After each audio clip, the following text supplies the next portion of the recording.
Last Airbender, the final nail in the coffin of M. Night Shyamalan's career. Come find out in this week's Movie Mania review on The Last Airbender. Based on Nickelodeon's beloved animated series, The Last Airbender is set in a world in which the population is divided amidst of the four elements: earth, wind, water, and fire. Since the elements are at odds with each other, the overall controller known as Avatar needs to come in to keep peace among the tribe. Only problem is that Avatar has gone missing for 100 years. Finally, a brother and sister from the water tribe discover the long-lost Avatar in the body of 12-year-old monk kid, Aang.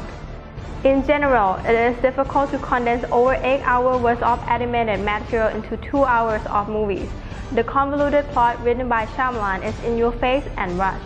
He seemed to be more interested in the visual than the dialogue, but managed to squeeze a few striking images, most of them involving landscape and flamboyant set design.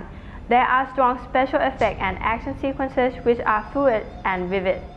On the contrary, character and story elements are given no development. The directions were choppy, at times the camera angle was difficult to follow. There was an obvious lack of cohesion in the way this movie was shot. People who became to know this series would have been left lost. Also, The Last Airbender has been surrounded by controversy.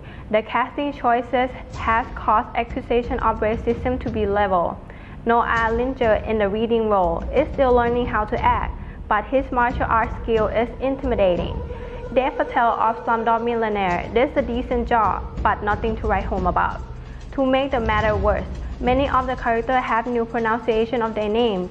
To change the pronunciation only led to confusion. Though being somewhat successful in cinematic world, Shyamalan failed to capture the sense of adventure. Maybe his work in Sixth Sense is a fluke after all.